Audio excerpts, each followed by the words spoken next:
Bonjour tout le monde. Aujourd'hui, je présente Dr. Joey Prosper. Il a obtenu son diplôme de médecine de l'Universidad Autónoma de Mexico et a également accompli sa résidence au Mexique. Il a travaillé dans diverses institutions au Mexique, aux États-Unis et en Haïti.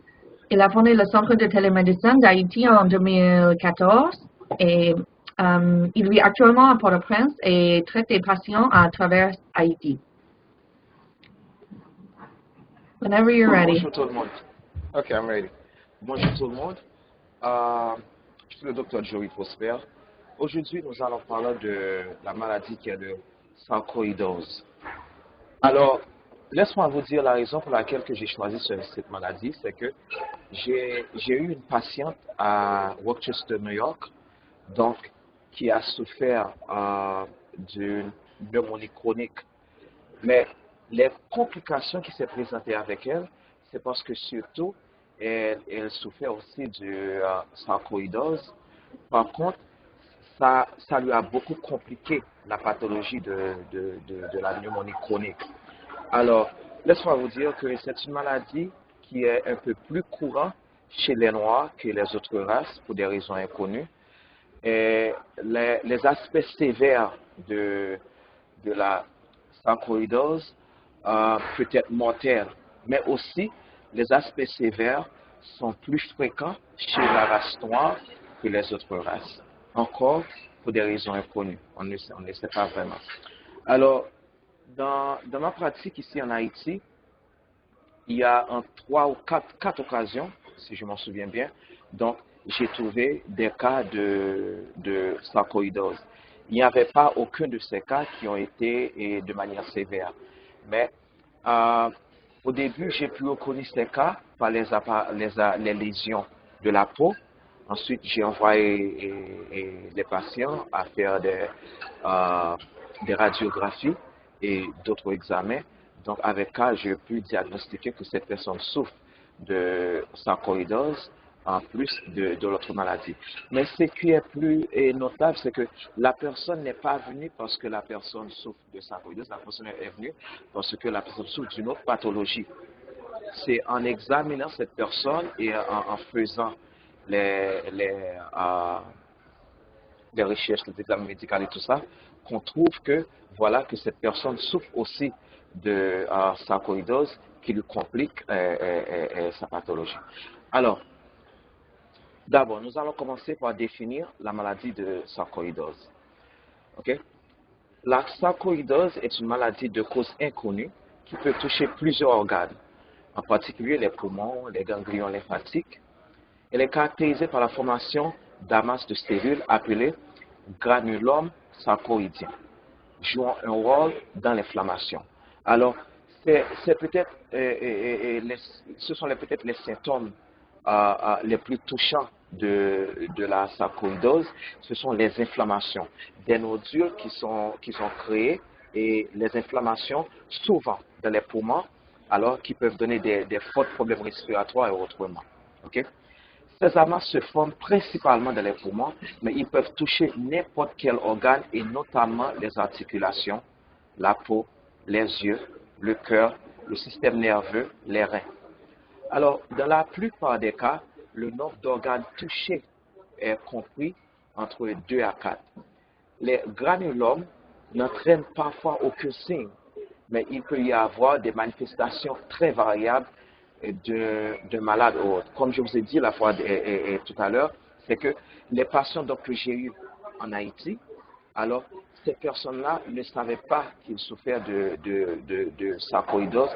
Ils ne connaissaient même pas qu'il y avait une maladie qui s'appelait sarcoïdose. Alors, c'est beaucoup de cas de cette pathologie, c'est que la personne est venue à la clinique pour une chose, et puis on découvre que voilà, cette personne souffre aussi de sarcoïdose. Okay? Alors, la sarcoïdose est aussi appelée BBS, ce qui veut dire Beisnier-Boët-Schaumann. Alors, lorsqu'on parle de sarcoïdose, on peut dire sarcoïdose ou BBS, alors, qui est la maladie de Beisnier-Boët-Schaumann. OK? La prévalence de sarcoïdose est comprise entre un cas pour 5 000 et un cas pour 20 000. C'est-à-dire c'est entre deux de cette estimation. C'est-à-dire 1 pour 5 000 et entre 1 pour 5 000 et 1 pour 20 000. Les estimations ne sont pas toujours précises car de nombreuses personnes atteintes ne présentent pas des symptômes. Okay? Alors, dans les formes les moins sévères, il y a beaucoup de gens qui souffrent de cette maladie, mais le fait qu'ils ne présentent pas beaucoup les symptômes, on ne le sait pas. Okay? C'est souvent lorsque la personne s'est présentée pour une autre maladie, on fait les examens et puis on peut découvrir aussi que voilà que cette personne souffre aussi de sarcoïdose. Okay. La sarcoïdose peut toucher tout le monde, quel que soit le sexe et l'origine géographique. Cependant, elle apparaît préférentiellement chez les adultes entre 25 et 45 ans. Encore une fois, c'est une maladie qui apparaît plus souvent chez les adultes entre 25 et 45 ans. Elle est très rare avant l'âge de 15 ans et exceptionnellement rare avant 4 ans. Elle est également rare après 70 ans. Alors, la plupart des gens on ne dit pas que c'est impossible, mais la plupart des gens que vous allez trouver qui souffrent de sarcoïdose sont entre l'âge de 25 ans et 46 ans. Et avant 15 ans, c'est vraiment rare, et après 70 ans aussi, c'est vraiment rare. La cause exacte de la sarcoïdose n'est pas connue. Cependant, les chercheurs présents pensent qu'il pourrait s'agir d'une réaction excessive du système de défense de l'organisme. C'est pour cela qu'on considère que la sarcoïdose est une maladie immunologique, c'est-à-dire auto-immunologique, parce que c'est une réaction qui vient de notre système défensif. Les personnes développant une sarcoïdose pourraient être particulièrement sensibles à cet élément extérieur, contrairement au reste de la population, ainsi chez les personnes atteintes. Le système immunitaire pourrait se dérégler, réagissant de façon exagérée et provoquant des zones d'inflammation qui se traduisent par l'accumulation anormale des cellules. En revanche, on ne sait pas encore précisément ce qui est déréglé dans le système immunitaire des personnes qui développent une sarcoïdose. Il y a probablement des facteurs génétiques qui rendent certaines personnes plus susceptibles que d'autres à développer la maladie. Alors, ce qui est noté aussi, par exemple, les personnes qui souffrent de sarcoïdose, assez souvent, leur taux de globules blancs sont plus élevés que le normal. Mais bien sûr, ça aussi, c'est assez commun dans les pathologies auto-immunitaires. Okay? Alors, premièrement, la sarcoïdose n'est pas contagieuse. Okay? Maintenant, les manifestations de la sarcoïdose sont très diverses. Le signe le plus fréquent est une toux persistant plus de 15 jours. Okay? Alors, vous pouvez avoir une personne qui a une toux qui dure environ 2 semaines ou un petit peu plus, n'est-ce pas? Et pendant que cette personne n'a pas de symptômes de pneumonie ou de bronchite, des choses comme ça. Okay? La maladie peut aussi se révéler par des lésions de la peau, des troubles visuels ou une rougeur de l'œil, ou encore par une augmentation du volume de ganglions. Okay? Les symptômes généraux comme la fatigue, la fièvre ou une perte de poids sont très fréquents. On peut même dire un tiers des patients qui souffrent de sarcoïdose, alors assez souvent ont une perte de poids assez significative et peuvent même être les seuls signes de la maladie. Parfois, ce sont les seuls signes de la maladie. La sarcoïdose peut se concerner qu'un seul organe ou être diffusée en plusieurs. Le plus souvent, la sarcoïdose se limite à quelques organes, entre 2 ou 4, comme on l'avait dit. Mais dans certains cas, la maladie est découverte à tout fait par hasard, à l'occasion d'une radiographie du thorax, par exemple. Elle s'accompagne d'aucune d'autres manifestations. Alors, je m'en souviens, dans mon cas, que j'avais un patient qui est venu faire un bilan général. Dans ce bilan général-là, il me disait qu'il se sentait avoir des toux assez souvent. Alors, pour cela, je lui envoie faire une radiographie et beaucoup d'autres examens. C'est là, dans la radiographie, que j'ai pu noter qu'il y a des amasses, des nodules qui sont formés, n'est-ce pas? Là, qui me donne l'indication. Et maintenant, dans la région postérieure de cette personne, la région dorsale et autrement, j'ai pu remarquer qu'il y a des petites lésions.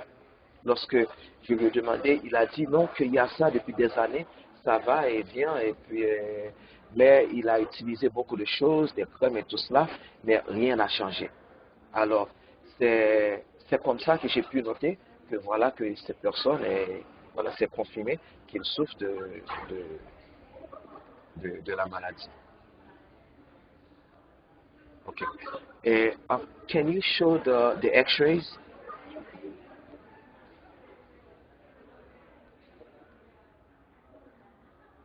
Okay. Voilà. Can you zoom a little bit so I can show him something? Is it possible? Sure. Is that okay?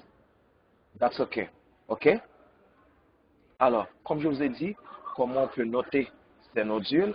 Alors, assez souvent, vous allez voir des nodules qui sont présentés comme les flèches qui sont là. OK? Ça, c'est une radiographie thoracique. OK? Do we have just one extra or did I give you another one? I think I have two. There's this one and then this one. Okay, let me see the previous one also. Okay.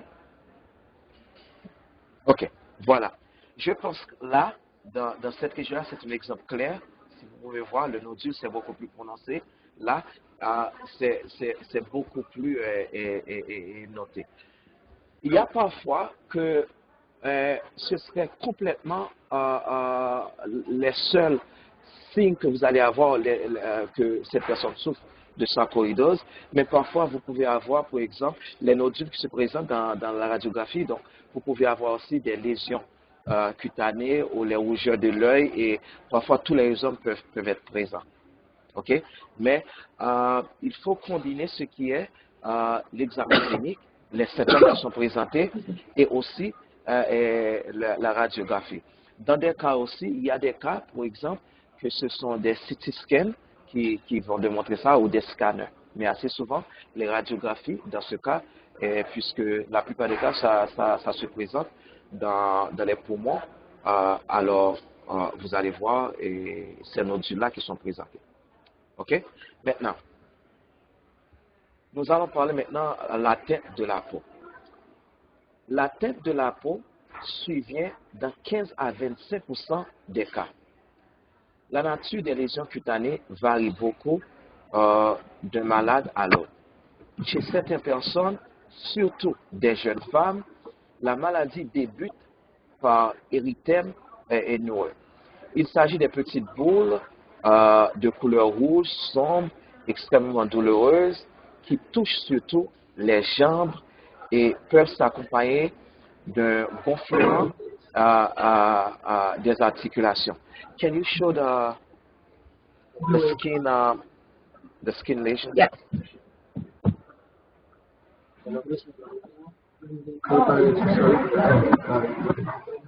OK? Voilà. Maintenant, j'aimerais que vous regardiez ceci. Regardez cela.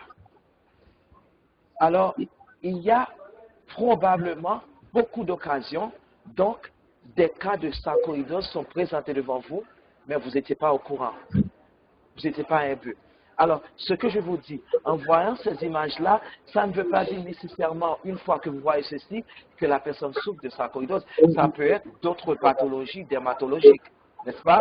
Mais au moins, en voyant, lorsque vous voyez ces images-là, vous pouvez envoyer vos patients à faire des radiographies. Vous pouvez aussi considérer qu'il y a une possibilité de sarcoïdose et faire les examens nécessaires et les interrogations nécessaires. OK? Alors, Ces boules peuvent être nombreuses et évoluer par des posées successives. Elles régressent spontanément en 8 à 12 semaines environ dans la plupart des cas. C'est-à-dire, dans la plupart des cas, vous allez voir que ces symptômes sont présents entre 8 et 12 semaines. Il y a des cas, donc ça vient et ça se quitte toute seule, il y a des cas, mais il y a des cas aussi, ça reste de manière permanente. OK? La présence d'un érythème est un signe de très bon pronostic. La maladie s'atténuant en 18 à 24 mois dans la plupart des cas, ainsi que le mode de la radiographie et du thorax. Lorsqu'un malade présente un érythème noeux associé à une augmentation de volume des ganglions thoraciques, on parle de syndrome de Löfgren. Les autres manifestations cutanées sont diverses et peuvent inclure des taches, des plaques de taille et de couleur variable. Parfois, ils sont jaunâtres, violacés, rouges ou brunes. Mais surtout pour nous autres de la race noire, nous allons trouver que la plupart des couleurs qui sont présentées sont un peu rougeâtres. Ou encore, il y a des boules, des nodules indolores apparaissant sur le visage ou le tronc sont également des signes fréquents. Okay? Une lésion caractéristique de la sarcoïdose, appelée lupus pernio. Apparemment parfois, elle est caractérisée par des plaques indolores bleues, violacées, et au niveau du nez, ok? Comme ce que vous voyez là, ici, comme ça. Ok? Ça, vous allez voir que c'est apparu surtout au niveau des nez, et des joues, des oreilles, parfois des doigts, et sur le dos des mains. Ok? Ça, c'est surtout le lupus pernio qui touche le plus souvent les femmes et les personnes à peau noire et peuvent causer préjudice esthétique important. Ok? Alors, comme je vous ai dit tout à l'heure, il y a beaucoup de cas, donc je pense, qui sont présentés. J'en suis sûr que dans vos pratiques, ou même pas dans vos pratiques, assez souvent, vous avez vu beaucoup de gens avec ces mêmes apparences-là, n'est-ce pas? Et maintenant, je pense que la prochaine fois que vous voyez des gens comme ça, vous allez considérer que peut-être c'est un cas de sarcoïdose. OK. Now, Amanda, can you show me the eyes? OK?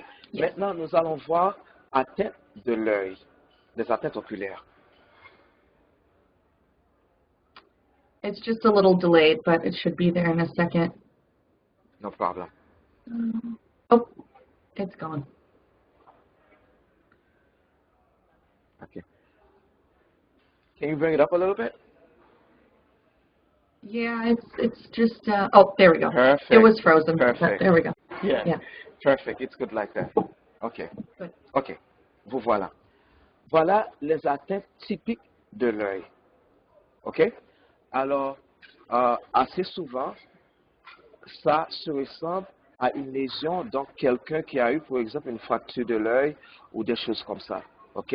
Alors, si la personne vous dit que non, je n'ai pas eu aucune fracture, non, je n'ai pas eu, je ne ressens pas une infection dans l'œil, il n'y a pas aucune chose qui a été, il n'y a pas aucun trauma, ok, ou une chose qui a pénétré de l'œil, vous devez considérer aussi, ça peut être une des atteintes de sarcoïdose.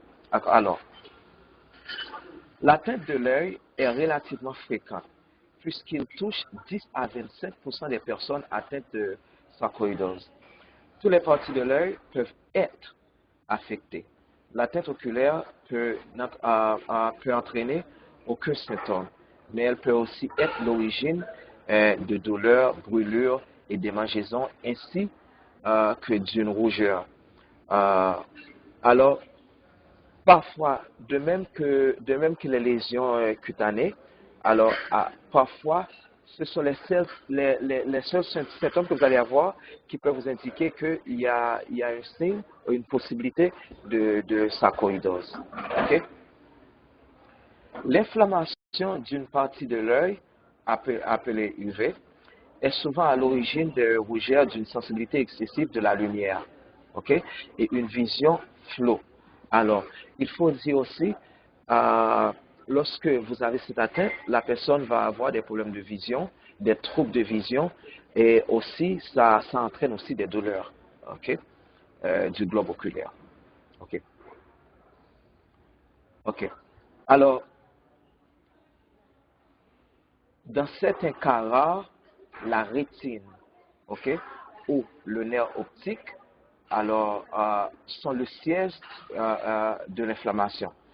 Cette atteinte peut être grave et peuvent provoquer une baisse rapide de vision à l'absence d'un traitement adéquat. Elle nécessite donc une prise en charge urgente. Les douleurs articulatoires sont fréquentes. Elles sont dues à l'inflammation des articulations. Okay? Les articulations les plus touchées sont les genoux, les chevilles, les coudes et les poignets. Ces douleurs peuvent concerner une ou plusieurs articulations en même temps, de manière symétrique et accompagnent souvent l'érythème. Très rarement, la sarcoïdose peut entraîner des douleurs musculaires ou une faiblesse musculaire. Okay? Dans quelques cas, mais ce sont des cas rares, on parle de 1 à 2%, la sarcoïdose peut atteindre les os, surtout au niveau des mains et des pieds, provoquant des douleurs, une déformation progressive des doigts et une destruction progressive du bout des phalanges. OK? Maintenant, on va parler aussi, maintenant, l'atteinte du cœur. Même qu'on n'a pas des images, mais je vais vous expliquer. L'atteinte du cœur est environ 5% des cas, ok, est souvent découverte lors d'un bilan ou d'un suivi médical des personnes atteintes de sarcoïdose, car elle entraîne rarement des symptômes. C'est toutefois l'une des localisations les plus graves, car elle s'accompagne de façon exceptionnelle d'un risque de mort subite. Les principales manifestations sont des palpitations, troubles de rythme cardiaque, bien sûr, un soufflement lors des efforts, des douleurs thoraciques ou des maladies, des vertiges, perte de connaissance. En cas d'atteinte cardiaque sévère, les jambes peuvent être anormalement gonflées. Alors, ce que je trouve qui sont souvent dans les atteintes cardiaques, c'est que la personne se présente avec des édèmes, ok? Et surtout dans les jambes. Alors, autre chose aussi, assez souvent, il peut y avoir une confusion dans les touchés avec une angine de poitrine et le cas d'une atteinte et du cœur. Alors, là aussi, ce qui pourrait vous confirmer le diagnostic, c'est une échocardiogramme. Okay? Dans l'échocardiogramme, on va voir la formation des nodules et tout ça, ça peut aider à clarifier les atteintes du cœur. Mais il ne faut surtout pas oublier que c'est l'une des atteintes les plus dangereuses. Okay? Parce que on peut avoir des cas de mort subite et c'est un peu plus difficile. Lorsque ça apparaît un peu subitement, la personne peut avoir des vertiges, la personne peut avoir des pertes de connaissance. Alors, dans ce cas-là, c'est très facile de penser à d'autres diagnostics parce qu'il y a il y a tellement de cas de cardiovasculaires qui peuvent avoir ces mêmes symptômes. OK, on continue. Maintenant, nous allons voir atteinte du foie et de la rate. L'atteinte du foie est relativement fréquente. Là, on parle d'environ 20% des cas, mais n'entraîne pas systématiquement des symptômes. Environ 10% des malades ont une augmentation de volume de foie, c'est-à-dire on parle d'une hépatomégalie dans environ 10% des cas, qui peut entraîner une sensation de gêne dans l'abdomen ou des douleurs du côté droit sur les côtes ou une coloration jaunâtre des yeux et de la peau. Encore une fois, voilà là, on peut très souvent penser à une hépatite, n'est-ce pas, avec ces symptômes, mais ça peut être simplement un cas de sarcoïdose qui a une atteinte du foie et de la rate. OK? Il faut dire une augmentation de volume de la rate, OK? Ça qui entraîne éventuellement des douleurs ou une sensation de pression. OK. Maintenant, on va parler aussi de l'atteinte du système nerveux. L'atteinte neurologique est assez rare, moins de 10% des patients sont touchés et peut toucher les nerfs, le cerveau et la moelle épinière. Okay? C'est une complication grave de la maladie. Les symptômes sont très variables. Une augmentation excessive de la sensation de soif peut apparaître associée à une augmentation de la quantité d'urine. Personnellement, je n'ai jamais eu un cas de sarcoïdose qui a une atteinte du système nerveux.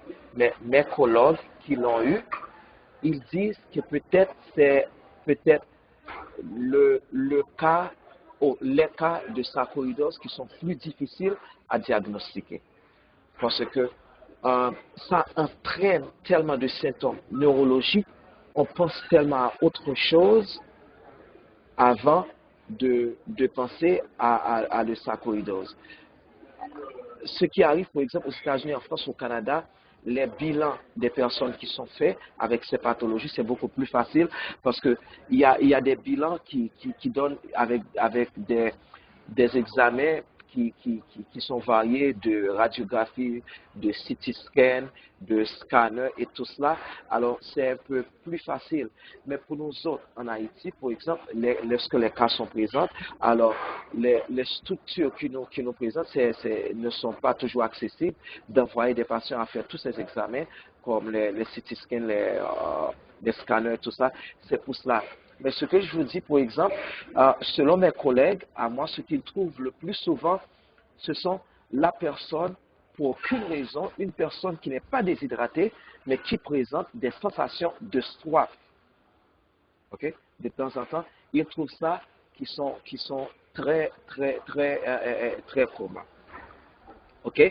Et la personne a aussi une polyurie, et donc, pendant que la personne n'est pas vraiment déshydratée et à la fois que la personne n'est pas nécessairement diabétique. Alors, des troubles des fonctions cognitives aussi se présentent. Alors, on parle de mémoire, de concentration et attention, ainsi que des maux de tête, des troubles de la vision, des troubles psychiques, on parle de dépression, confusion, saute d'humeur, la personne soudainement, c'est comme une personne qui a des changements de caractère, alors qui est soudain de mauvaise humeur, des choses comme ça, ou encore des convulsions peut survenir aussi, peut survenir. Lorsque les nerfs et la moelle épinière sont atteints, le malade peut ressentir un engourdissement ou des picotements dans un membre, des douleurs, une faiblesse, voire des paralysies, des troubles de la régulation de la température, de la pression sanguine, des fonctionnements de la vessie et du tube digestif, de la sudation, et tout ça sont rares mais peuvent exister. Alors, comme je vous dis, ils considèrent que c'est le diagnostic le plus difficile parmi tous les atteintes de sarcoïdose. OK? Maintenant, on trouve aussi, il y a souvent, bon, on ne peut pas dire souvent, mais dans environ 5% des cas, on trouve qu'il y a une augmentation de taux de calcium dans le sang. OK?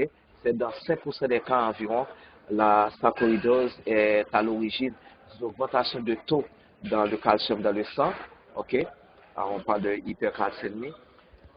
Celle-ci peut entraîner une fatigue importante, de nausées, mais elle peut également passer inaperçue. Cette augmentation du taux de calcium est favorisée par les expositions au soleil et la consommation excessive des produits laitiers, qu'il faut donc consommer modérément. OK?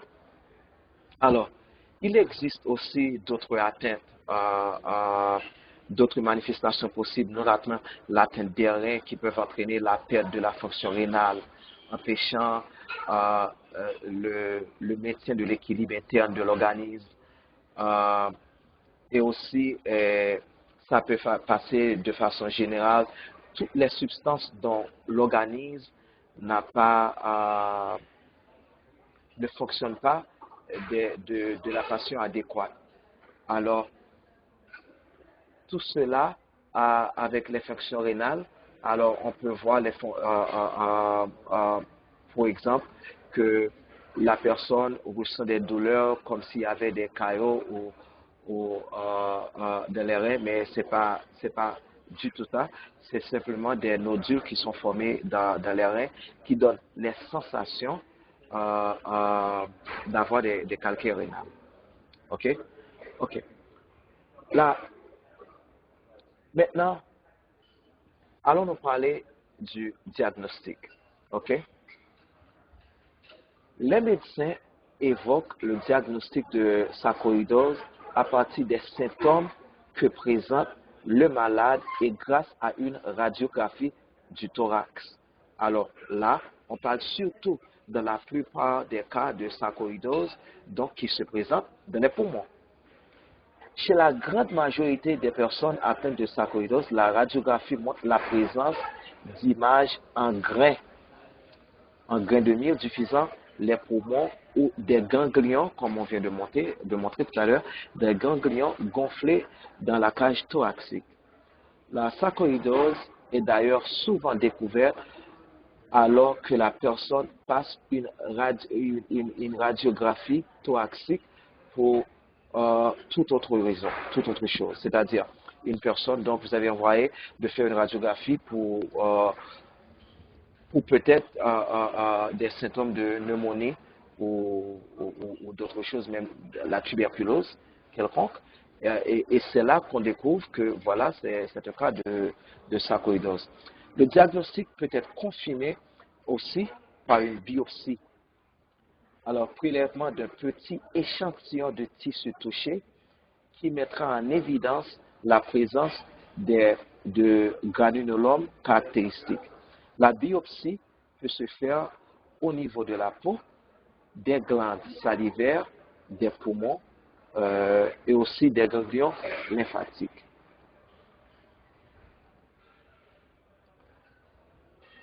Alors, maintenant, vous devriez savoir qu'il n'y a pas vraiment de traitement pour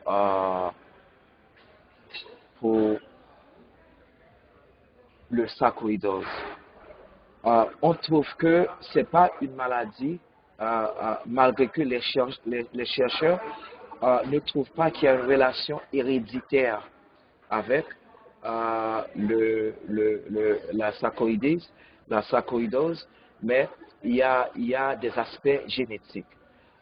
La sarcoïdose n'est pas une maladie héréditaire, pour en parler, mais il est toutefois probablement que certains gènes prédisposant à la sarcoïdose, c'est-à-dire que les personnes possèdent ces gènes, sont plus susceptibles que les autres de développer la maladie. Ainsi, dans 4% des cas, la maladie survient chez deux membres de la même famille génétiquement prédisposés. Cependant, cette maladie n'est en aucun cas transmise directement des parents aux enfants. Là, on parle de préférence de gens de la famille qui sont prédisposés par rapport aux gènes. Les frères et sœurs d'une personne atteinte présentent toutefois un risque plus élevé de la population générale de souffrir d'une sarcoïdose. Maintenant, nous allons parler de traitement. On peut dire qu'il existe de nombreux traitements qui permettent de contrôler parfaitement la maladie. Cependant, ces médicaments ne traitent pas la cause.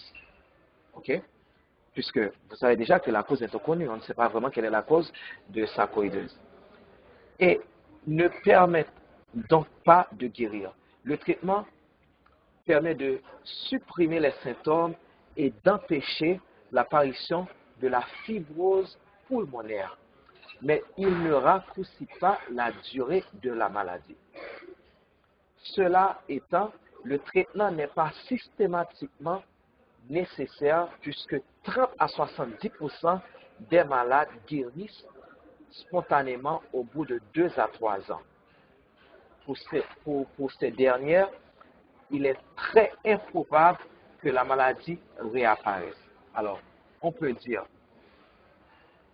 dans 30 à 70% des cas, ok, il n'est pas nécessaire d'avoir des traitements. Mais il faut dire aussi que les traitements sont symptomatiques. Ok? Alors, et la plupart de ces cas-là, la maladie ne apparaît pas. Ok? Le traitement est à base de corticoïdes, on parle des inflammatoires dits stéroïdiens comme la prédnisone, est le principal traitement de sarcoïdose. Il est utilisé en cas d'atteinte des poumons gênantes ou persistantes, mais aussi en cas d'atteinte cardiaque, neurologique, rénale ou ophtalmique grave. Le traitement est donné pour 12 mois, voire plus. Les doses étant progressivement diminuées. Le but est d'éviter la réapparition de la maladie après l'arrêt des corticoïdes. En cas d'inflammation de l'œil, des collyres à base de corticoïdes sont parfois utilisés. Des crèmes ou pommades contenant des corticoïdes peuvent aussi être appliquées sur les lésions de la peau. Les traitements corticoïdes est efficace quel que soit l'organe atteint. C'est-à-dire, par exemple, on trouve que peu importe l'organe qui est atteint, on peut utiliser par exemple le prédnisone. Ok? Alors, on peut l'utiliser aussi, par exemple, une personne qui a une atteinte de la peau, on peut utiliser le prédnisone oral et aussi des crèmes qui sont les substances de prédnisone. Maintenant, les corticoïdes peuvent entraîner divers effets indésirables, vous savez déjà. Le traitement doit donc faire l'objet d'une surveillance étroite et ne doit jamais être interrompu subitement. Okay? N'oubliez pas que durant le traitement, on veut à la fois réduire, ok, et s'il le faut faire disparaître ces inflammations, mais aussi le but, c'est d'éviter qu'ils réapparaissent.